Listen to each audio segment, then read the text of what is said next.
The movie begins with the Yakuza henchmen with their leader getting a tattoo. The leader complains about the pain he feels while getting the tattoo.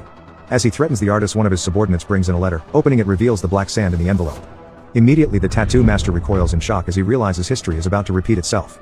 The artist says, whoever gets an envelope filled with black sand will meet his death soon. Because the envelope filled with black sand is a sign that the recipient of the envelope will be killed by a clan of cold-blooded assassin ninja. He says his story. The men involved laughed just as they did and paid with their lives. He also says that he should have died if not for a birth mistake. According to him, his heart was on the right side of his chest, so he was able to escape the ninja's blade. When he shows the Yakuza henchmen his scar, they all laugh hysterically. The Yakuza leader only thought the envelope filled with black sand was a joke. However, when the Yakuza leader and one of his henchmen underestimated the warning, suddenly the Yakuza minion's head was cut by something from behind the shadows. The attackers destroy the lights in the room and eliminate everyone in sight. Men were killed by a clan of assassin ninjas who are always on the move and carry out their actions from behind the shadows. You don't have to do this! The tattoo artist warns him that it's pointless to do so. He doesn't listen and is eliminated as well. So was the tattoo master. Then the scene switches to showing a Europol agent named Mika, explaining something to her boss, Maslow. Mika reveals that she has found a connection between several assassinations of the most influential political figures in the government with the Ozanu clan, which she believes to be a clan of assassin ninja. She asks for an hour to prove to him that the ninja clan exists.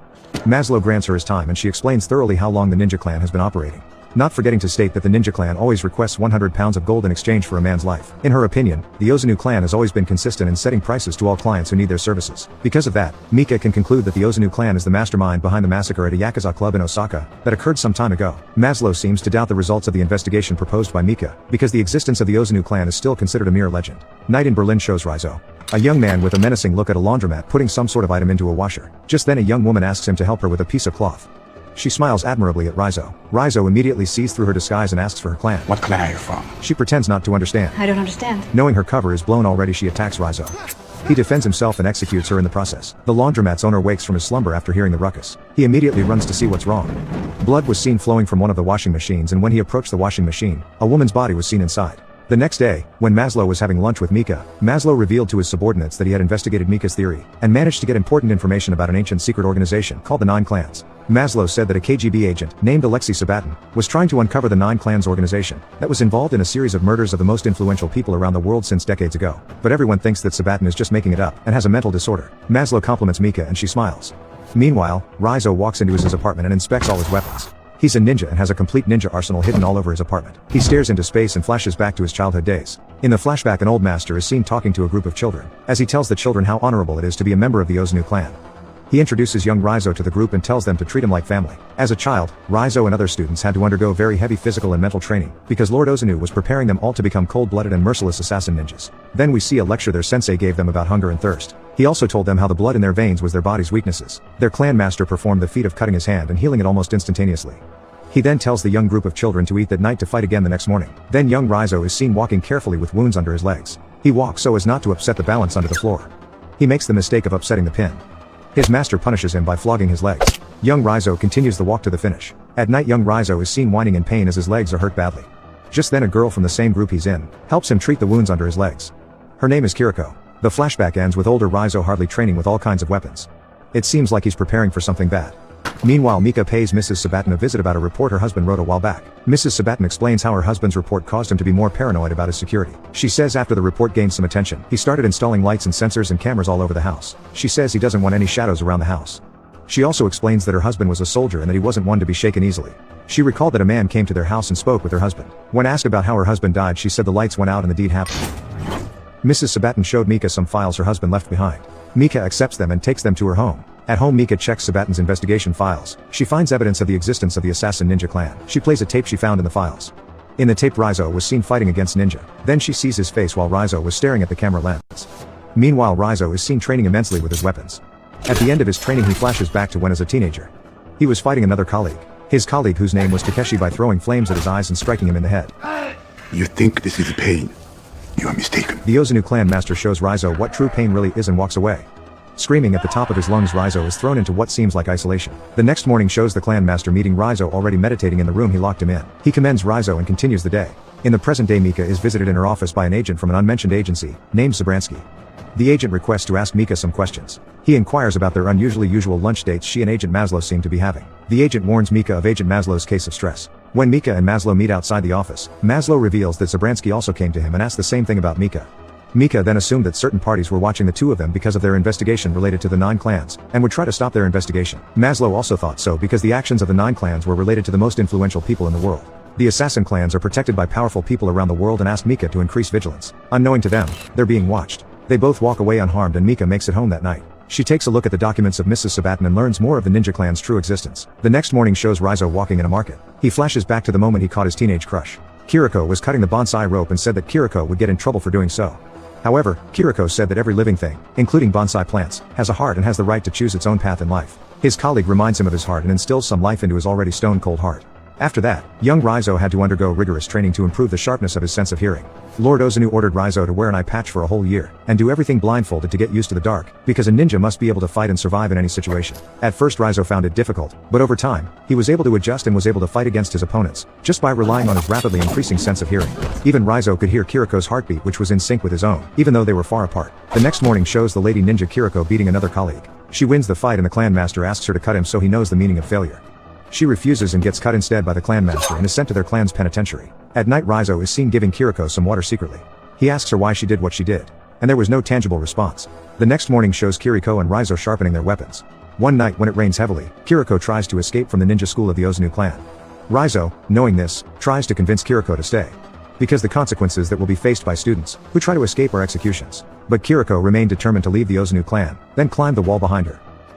The present day shows old Raizo picking up a phone call from a Japanese caller. He instantly knows what he's supposed to do and runs off. He gets the Mika's photo as the next target of the ninja clan.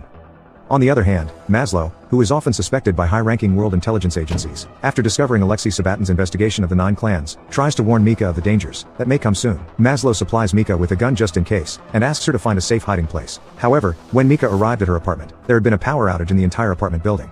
Mika notices the coincidence and immediately gets suspicious. She slowly makes her way to her apartment upstairs. She opens her door and hears something moving in her apartment.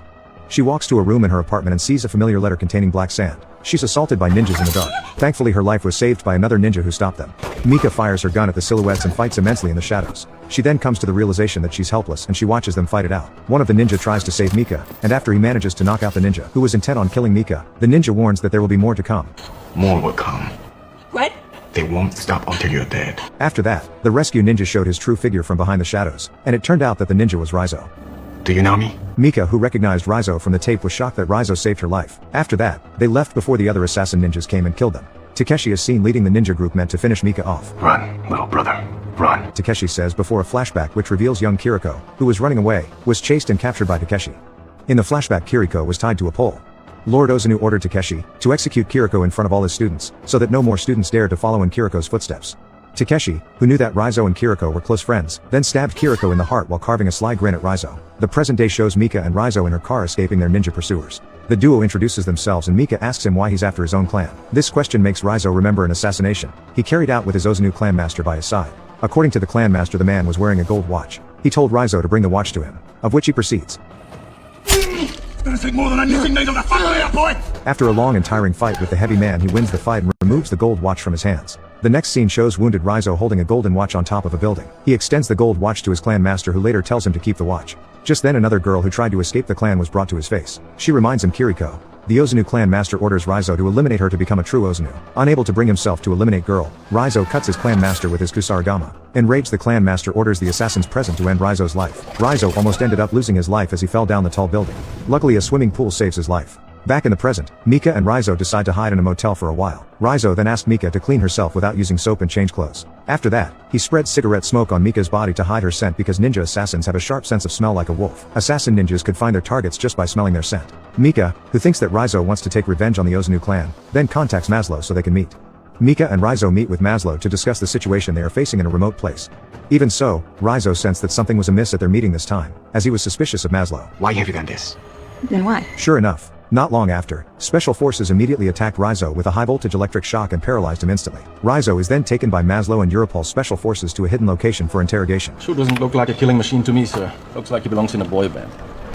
He couldn't have hurt them, could he? Mika, who felt betrayed by Maslow, immediately demanded an explanation from him. Maslow said that he had no other choice because those in power ordered him to arrest Raizo. He calls her up to a room, tells men to clear the room and explains his suspicions to her, telling her how serious the higher-ups are taking this ninja case. He gives Mika a beacon and tells her to activate it whenever she needs his help. Mika pays Raizo a visit in his cell and gives him some water. She tells him Maslow is on his side and Raizo tells her it's already too late. Mika runs to warn Maslow, but it's already too late. The lights go off and everyone is alert. Immediately Mika makes her way to Rizzo's cell. Rizzo warns them of the impending danger. However, things take a drastic turn as the assassins begin their work. They eliminate all the guards. Mika fortunately finds the key to Rizzo's cell and frees him just in time. Rizzo eliminates a ninja as he's freed and leads Mika with him to the right path. In the corridor, Rizzo tells Mika to wait for him as he defends both of them against some assassins. Meanwhile, the other guards are still fighting against the shuriken-throwing assassins in the computer room. Fortunately for Mika, she's able to make it to her car upstairs, leaving only Rizzo and the other assassins to fight. Rizzo meets Takeshi and his ninja squad and engages in a hot fight. Little brother. Rizzo successfully defends himself against all the ninjas attacking him. Wounded, Rizzo makes his way to Mika's car and is attacked on the way by more ninjas. Meanwhile, Mika's in her car waiting for Rizzo as she's attacked by a ninja. Scared, she turns on her car and drives. She successfully shoots his leg and feigns him off. Just as she was driving off the parking lot, shurikens were hurled towards her car, destroying her windshield. Luckily, she's able to escape the fight. Rizzo successfully defends himself against the assassins and makes it to the roads of Berlin. The ninja clan pursues him and through the oncoming vehicles and catches up to him. Takeshi fights Rizzo and cuts him in the stomach. Mika helps Rizzo out and drives him away. After that, Mika took the seriously injured Rizzo to an inn to hide because Rizzo was reluctant to be taken to the hospital. Mika thanks Rizzo for saving her life while he sleeps unconsciously and activates the beacon Maslow gave her. Then she hides nearby motel and sees his ninja come to their room. The task force arrives and Mika is seen alone in the motel. They took him 10 minutes ago. Rizzo is gone. Rizzo is seen in a moving container as he heals himself with a technique their clanmaster used. The vehicle stops and Rizzo is presented to the Ozanu clanmaster. He reminds Rizzo how disappointed he was for the shame Rizzo brought his clan. Rizzo is set to be executed that night. On the execution spot, Rizzo spits out a beacon, which pinged the location of the clan's whereabouts. The agency arrives just in time to eliminate the clan. The assassins defend their home and a hot fight ensues. Mika, who came with the Europol troops, immediately freed Rizzo. After that, Rizzo engages in a deadly duel with Takeshi, whose abilities are almost equal to Lord Ozanu. However, Rizzo, who intends to avenge the death of Kiriko, has been training very hard to wait for the moment to come face to face with Takeshi. Despite fierce resistance from Takeshi, Rizzo was finally able to subdue the man and avenge Kiriko's death. Still badly injured and covered in blood, Rizzo tries to fight Lord Ozanu, whose fighting abilities seem timeless, even though his body is starting to age. Lord Ozanu could easily parry and reverse Rizzo's attack, until he was finally pushed and managed to be paralyzed. When Lord Ozanu was about to kill Rizzo with his sword, Mika came and shot the clan leader, saving Rizzo. However, Lord Ozanu, who suddenly disappeared into the darkness, to avoid Mika's attack, appeared behind her, and stabbed her right in the heart. Immediately, Rizzo was furious to see Mika killed in front of him, then got up and returned to fight Lord Ozanu, with all his remaining strength. After a fierce and deadly duel, Rizzo finally managed to kill Lord Ozanu with a deadly shadow blending move. Rizzo, who still heard Mika's heartbeat, then carried her from the flames. Outside, Maslow and Europol's special forces managed to defeat the ninja assassins of the Ozanu clan. Rizzo then tells Maslow that Mika survived Lord Ozanu's deadly attack. I don't understand. She's got a hole right through the middle of the heart, but... and is still alive because she has a unique body condition. Her heart is on the right side of her chest. When the Europol special forces had left the secret base of the Ozanu clan and the fire had been extinguished, Rizzo stayed behind and climbed the wall that Kiriko had used to escape from there. On top of that wall, he saw a beautiful view of the mountainous area surrounding the place. Rizzo smiled, and for the first time in his life, he breathed in the fragrance of the freedom that had been Kiriko's dream.